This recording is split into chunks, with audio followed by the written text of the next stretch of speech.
Telangana chief minister Revanth Reddy पर BRS working president KTR Barham. Revanth Reddy ने आधी रात को महबूब नगर के एक आदर्श नगर में रहने वाले माजूर अफराद के मकान को मुनादिम कर दिया। क्या उन गरीबों को CM Revanth Reddy double bedroom मकान देंगे? రోడ్డు మీద దివ్యాంగులను పడేసి వాళ్ళు పాపం కళ్ళు లేని వాళ్ళు, కాళ్ళు లేని వాళ్ళు, చెయ్యి లేని వాళ్ళు వాళ్ళను గోసబుచ్చుకుంటే వాళ్ళ పిల్లలు రోడ్డు మీద పడితే బడికి పోయే పిల్లలు పుస్తకాలు కొట్టకపోతే మా శ్రీనివాస్ గౌడ్ గారు పాపం 10 రోజుల పాటు వాళ్ళకు అండగా ఉన్నాడు, వాళ్ళకు భోజనం పెట్టినాడు, వాళ్ళను శిబిరానికి తరలించి ఆదుకునే ప్రయత్నం చేసినాడు.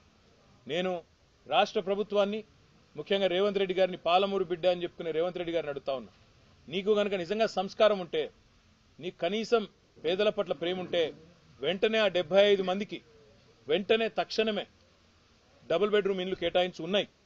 మహబూబ్నగర్లో మేము కట్టినే ఇంకా ఇయ్యని ఇంకో ఈజీగా ఇంకో 200-300 వెళ్తాయి. వెంటనే కేటాయించు, వాటిలోకి వాళ్ళని తరలించు. ఇది నెంబర్ 1 డిమాండ్. రెండోది, ఏ అధికారులైతే అక్రమంగా అన్యాయంగా బుల్డోజర్లు పెట్టి ఆ పేదలను రోడ్డు మీద పడేసినారో వాళ్ళ మీద చర్య తీసుకో.